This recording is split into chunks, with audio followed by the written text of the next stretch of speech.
नमस्कार दोस्तों, आप सभी का हमारे YouTube channel culture of good और एकेडमी में स्वागत है।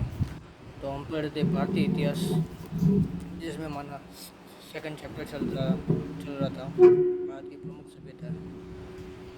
ये आज की हमारी चौथी क्लास आएगी, जिसमें हमने भारत की प्रमुख सभ्यता स्थल एवं उसकी विस्तार एवं कौन कौन सा उत्तरी, पूर्वी एवं दक्षिणी एवं पश्चिमी स्थल है उनके बारे में जानकारी प्राप्त करी थी एवं इसके बारे में विशेष महत्वपूर्ण तथ्य भी देख चुके थे।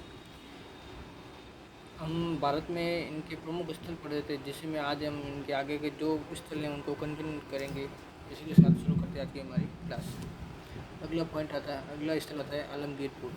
यह यूपी मेरठ जिला में स्थित है। ये हिडन नदी के किनारे स्थित है। ये सभ्यता का ज्ञात अंतिम पूर्वी स्थल है। यहाँ से हमें कौन से साक्ष्य देखने को मिलते थे? यहाँ से मृत पान यानी जो बर्तन मिले, बर्तनों पर हमें मोर या मयूर या और गिलहरी का चित्र अंकित किया हुआ मिलता है। आपको पूछा जा सकता है कि किस स्थल से हमें बर्तनों पर मोर एवं गिलहरी के चित्र अंकित किए गए बर्तमान मिलते हैं। तो आलमगीरपुर। आगे देखें तो वेरी इंपॉर्टेंट स्थल धोलावीरा। ये गुजरात के कच्छ के रण क्षेत्र में स्थित है, जो वर्तमान में भचाऊ जिले में आता है। मानसर एवं मानर नदियों के संगम पर स्थित ये स्थल है, जो कादिर द्वीप के पास में है। ये पूछा गया था किसी परीक्षा में कि धोलावीरा किस द्वीप के पास स्थित है? तो कादिर द्वीप के पास। इसकी खोज 1967 में जगपति जोशी के द्वारा की गई। इसका उत्खनन कार्य 1991 में रविंद्र चंद्र बिशट ने किया। वही सन 2001 में उत्खनन कार्य बंद कर दिया गया, क्योंकि कारण रहा कच्छ में भूकंप आना। आगे देखते हैं तो 28 जुलाई 2021 को धोलावीरा को यूनेस्को में शामिल कर दिया गया। यह भारत का 40वां स्थल है एवं सभ्यता का एकमात्र भारतीय स्थल है जो यूनेस्को में शामिल किया गया है। यहाँ से हमें कौन कौन से साक्ष्य देखने को मिलता है? तो सभ्यता का एकमात्र स्थल जो 2 नहीं अपितु 3 स्थल खंडों में विभाजित देखने को मिलता है, तथा सभी खंड अलग अलग सुरक्षा दीवारों से घिरे हुए हैं तथा इन्हें पूर्ण एक साथ संयुक्त सुरक्षा दीवार से भी घिरे हुए हैं, अर्थात द्वारा ध्रुवीकरण हमें यहाँ पर देखने को मिलता है। हम एक डायग्राम के रूप में आप देख सकते हैं। तो माना कि ये 3 भाग में था, इन्हें 3 स्थल खंडों में बांटा गया है। जैसे कि दुर्ग किला, इसके चारों ओर दीवारें, वही मध्य नगर है, इसके चारों ओर दीवारें, वही तीसरा है निचला नगर, इसके चारों ओर दीवारें। इन तीनों स्थलों को अलग से दीवार के अंदर सुरक्षित किया गया है। ठीक है। तो जो दुर्ग किला है उसमें विशिष्ट जन निवास रहता था। ये मध्य नगर था, इसमें सार्वजनिक मत की इमारतें हमें देखने को मिलती हैं। और निचला नगर, यहाँ पे जनसाधारण लोग निवास करते थे।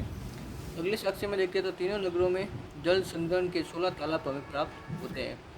वही वन निर्माण प्रणाली के साक्ष्य भी यहाँ से हमें प्राप्त होते हैं। नहर निर्माण के साक्ष्य में यहाँ से देखने को मिलते हैं। वही गढ़ी क्षेत्र में एक विशाल चौकोर संरचना प्राप्त होती है। यहाँ पे जो गढ़ी क्षेत्र हमें दिया गया है वहाँ पे एक विशाल चौकोर संरचना देखने को मिलती है, अर्थात यहाँ पे डायग्राम के रूप में देख सकते हैं चौकोर संरचना है, जिसकी केवल एक और सीढ़ियाँ संभवतः देखने को मिलती है। तो हम ये अंदाजा लगा कर कह सकते हैं कि यहाँ पे खेल स्टेडियम के साक्ष्य हमें देखने को मिलता है, क्योंकि एक तरफ ही सीढ़ियाँ हमें देखने को मिलती है, जिससे हम अंदाजा लगा सकते हैं कि यहाँ पे पब्लिक लगभग बैठती थी। वही जो आगे का पार्टीशन हमें देखने को मिलता है वो पूर्ण संभवतः खाली है, अर्थात यहाँ पे खेल या किसी प्रकार का खेल खेला जाता था। तो कह सकते हैं कि इस सभ्यता स्थल से हमें खेल के स्टेडियम के साक्ष्य भी मिलते हैं। आगे देखते हैं तो प्रवेश द्वार पर 26 बड़े जिप्सम के अक्षर युक्त सूचना पत्र या ब्लैक बोर्ड या सबसे बड़ी लिपि के साक्ष्य हमें देखने को मिलते हैं। जैसे भी इस सभ्यता स्थल में हम प्रवेश करते तो वहाँ पे हमें 26 बड़े जिप्सम आकार के ब्लैक बोर्ड के साक्ष्य देखने को मिलते हैं। इसी के साथ हमारा धोलावीरा समाप्त होता है। अगला आता है सूदकोटड़ा। एक कच्छ का रण क्षेत्र गुजरात में स्थित है। इसकी खोज 1964 में जगपति जोशी द्वारा की गई। यहाँ से हमें कौन से साक्ष्य देखने को मिलते हैं? तो घोड़े की हड्डियाँ अर्थात अस्थि पंजर, जिससे ये बात हमने पहले भी वीडियो में बता चुका था मैं कि हमें घोड़े से दांत, अस्थियाँ एवं कहाँ से इस तरह से देखने को मिलते हैं। यदि आप दोस्तों आपको अभी याद हो तो आप कमेंट करके हमें बता सकते हैं। भाई दूसरा हमें साक्ष्य देखने को मिलता है मन का उद्योग की साक्ष्य। तीसरा है तराजू का पलड़ा, अर्थात वर्तमान समय में जो तराजू आता है उसके हमें साक्ष्य यहाँ देखने को मिलता है। वही नोट, विशेष नोट में देखें तो शॉपिंग कॉम्प्लेक्स अर्थात आर्ट बाजार के भी साक्ष्य हमें सूट तरह से देखने को मिलते हैं। विशेष वेरी इंपॉर्टेंट है। आपको पूछा जा सकता है कि शॉपिंग कॉम्प्लेक्स या आर्ट बाजार के साक्ष्य कहाँ से देखने को मिलते हैं, तो सूट थोड़ा से आगे देखते हो तो खिलौना बनाने का केंद्र। वही अगला स्थल आता तो रंगपुर, ये गुजरात के काठियावाड़ अहमदाबाद जिले में स्थित है। इसकी खोज 1943 से 1946 के मध्य श्री कृपा रंगनाथ राज के द्वारा की गई एवं उत्खनन 1953 से 1956 के मध्य किया गया। आज़ादी से पहले खोजा गया स्थल जो आज़ादी के बाद भी भारत में बना था, वह कौन सा स्थल था, तो हमारा आंसर रहेगा रंगपुर।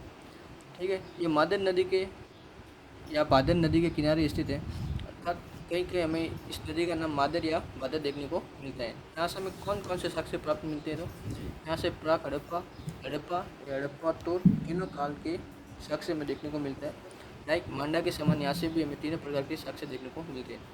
यहाँ से ना तो कोई मरण मूर्ति और ना ही कोई मृदा मिलती है। धान की यहाँ से और साक्ष्य में देखें धान की भूसी तथा कच्ची ईंटें प्राप्त होती हैं। आगे देखते तो अगला स्थल लोथल, गुजरात की काठियावाड़ से प्राप्त जो वर्तमान में अहमदाबाद जिले में है। ये भोगा नदी के किनारे स्थित स्थल है, जिसकी खोज 1954 से 1955 के मध्य श्री कृपा रंगनाथ राव अर्थात SR राव के द्वारा की गई। इसका उत्खनन 1961 में किया गया। इसका अन्य नाम मुर्दों का नगर है। वेरी इंपॉर्टेंट है। मुर्दों का नगर किसे कहते हैं, तो लोथल को। वही मृतकों का टीला किसे कहते हैं, तो मोनजोदड़ो। दोनों क्वेश्चन में वेरी अलग बहुत रात दिन का फर्क है, आप देख सकते हैं। सिंधु घाटी का पतन या बंदरगाह नगर, इसका अन्य नाम है, या लघु हड़प्पा भी इसे कहा जाता है एवं लघु मोनजोदड़ो इसका कहा जाता है। तो लोथल के अन्य नाम कौन कौन से हैं, जो हमने 4 नाम देख चुके हैं। मुर्दों का नगर, सिंधु का पतन या बंदरगाह नगर, या लघु हड़प्पा या लघु मोनजोदड़ो।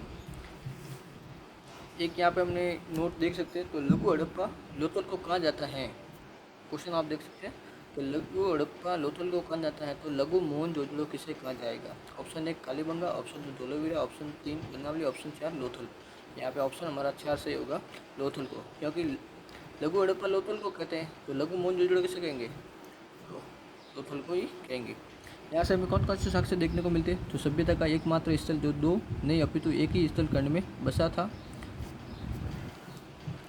अर्थात ये 2 खंडों में ना होकर एक ही स्थल खंड में बसा होता। विशिष्ट जन आवास उसी स्थल खंड में एक कोने में स्थित था। वेरी दूसरा इंपॉर्टेंट साक्ष्य में यहाँ से देखने को मिलता है गोदीवाड़ा या डाकियाड़ या बंदरगाह, अर्थात नाव रुकने का स्थान को ही गोदीवाड़ा या डाकियाड़ या बंदरगाह कहते हैं, जिसका आकार 214 मीटर एवं चौड़ा 36 मीटर एवं गहरा 3.33 मीटर है। लोथल सभ्यता का एकमात्र स्थल जहाँ से घरों के मुख्य दरवाजे गलियों में न खुलकर मुख्य सड़क पर खुलते थे, क्योंकि घरों के मुख्य दरवाजे गलियों में न खुलकर मुख्य सड़क पर खुलने का कारण यह था क्योंकि यहाँ पे डोकियाड़ या बंदरगाह था, जिसकी निगरानी के लिए उन्हें गलियों में दरवाजा न रखकर मुख्य सड़क पर रखना पड़ा। वहीं यहाँ पे हमें विशिष्ट जन आवास सामान्य जन आवास के साथ निवास इसलिए करता था क्योंकि विशिष्ट जन आवास अगर सामान्य से परे रहेगा तो उनके मन में जो इसकी भावना आएगी या किसी प्रकार के उनके अलग भावना पैदा हो सकती है, इसलिए विशिष्ट जन आवास भी सामान्य जन आवास के स्थिति साथ ही रहता था। आगे देखते तो सावल का प्रथम साक्ष्य भी हमें यहीं से मिलता है, और चालक लोमड़ी व कोये का चित्र भी इसी स्थल से हमें देखने को मिलता है, जो मृत बाण पर अंकित किया गया है। फारस की मोहर भी यहाँ से प्राप्त होती है, जिससे हमें पता चलता है कि लोथल का व्यापार विदेशी व्यापार अर्थात यहाँ से विदेशी व्यापार किया जाता था। ये मिस्र की मिट्टी निर्मित मम्मी का मॉडल भी यहीं से मिलता है। एकमात्र मिस्र की मिट्टी निर्मित मम्मी का मॉडल कहाँ से मिलता है, तो लोथल से। आगे देखते हैं कांस्य की सुई का भी साक्ष्य यहाँ से देखने को मिलता है। मन्य साक्ष्य में देखे तो रंगाई कुंड, छके पाठ, मणका उद्योग के साक्ष्य, हाथी दांत का स्केल है पैमाना। वेरी इंपॉर्टेंट बात है, हाथी दांत का हाथी दांत का स्केल या पैमाना कहाँ से देखने को मिलता है? एवं 3 युगल समाधि हमने देखने को मिलती है। और एक अन्य साक्ष्य में देखें तो करवट लिए हुए भी सब दिखाई देते हैं, अर्थात एक तरफ सोए हुए करवट सब का हमें साक्ष्य देखने को मिलता है। वह एक फारसी मुद्रा पर नाव बनाने के 5 मॉडल देखने को मिलते हैं। मुद्रा पर गुरिल्ला अर्थात छापामार युद्ध पद्धति का भी अंकन यहाँ से हमें देखने को मिलता है। वेरी वेरी इंपॉर्टेंट बात है। फारसी मुद्रा पर 2 मुख वाले राक्षस का अंकन यहाँ से देखने को मिलता है। यहाँ से हम जो हम देख रहे हैं यहाँ से हमें प्राप्त साक्ष्य पे ये देखने को मिलते हैं। वही घोड़े की मृण मूर्तियाँ यहाँ से देखने को मिलती हैं। वही बाजे के भी साक्ष्य यहाँ से देखने को मिलता है। अगला स्थल देखते हैं जमाबाद। ये महाराष्ट्र अहमदनगर जिला में आता है। नोट, ये गोदावरी की सहायक नदी परवरा नदी के किनारे स्थित है। यहाँ आपको पूछा नहीं जाएगा जमनाबाद किस नदी के किनारे, बल्कि इसकी सहायक नदी के नाम पूछा जाएगा। गोदावरी की सहायक नदी के किनारे कौन से सभ्यता स्थल स्थित है? हमारा आंसर होगा जमाबाद। सभ्यता का ज्ञात अंतिम दक्षिण स्थल कौन सा है? तो जमाबाद। यहाँ से हमें कौन कौन से साक्ष्य मिलते हैं? तो संपूर्ण सभ्यता के सबसे वजनी, भारी एवं बड़ी वस्तु यहीं से प्राप्त होती है। अर्थात जितनी भी सभ्यताएँ हैं वहाँ से सबसे वजनी एवं सबसे बड़ी वस्तु हमें इस जमाबाद से देखने को मिलती है। यहाँ से हड़प्पा एवं हड़प्पा उत्तर काल के साक्ष्य हमें देखने को मिलते हैं, जिसके कारण इसे दौरवे संस्कृति भी कहा जाता है। अन्य साक्ष्य में देखें तो ताम्रकांस्य से निर्मित रथ को खींचता हुआ मानव, ताम्रकांस्य से निर्मित वृषभ मूर्तियाँ व हाथी मूर्तियाँ एवं गैडम मूर्तियाँ यहाँ से हमें देखने को मिलती हैं। इसी के साथ दोस्तों हमारे सिंधु घाटी सभ्यता के समस्त स्थल समाप्त होते हैं। आगे हमारे कुछ बचते वेरी वेरी इंपॉर्टेंट क्वेश्चन, अर्थात इनके बारे में लिपियाँ हैं, आर्थिक स्थिति है, नगर नियोजन है, ये जो हम नेक्स्ट वीडियो में पढ़ेंगे। इसी के साथ नेक्स्ट वीडियो में हमारी ये सिंधु घाटी सभ्यता पूरी समाप्त हो जाएगी। यदि आप सभी को हमारा ये वीडियो अच्छा लगा हो तो हमारे चैनल को सब्सक्राइब कीजिए, लाइक कीजिए, कमेंट कीजिए। मिलते हैं नेक्स्ट वीडियो में इसी पार्ट का वीडियो के साथ। जय हिंद, जय भारत।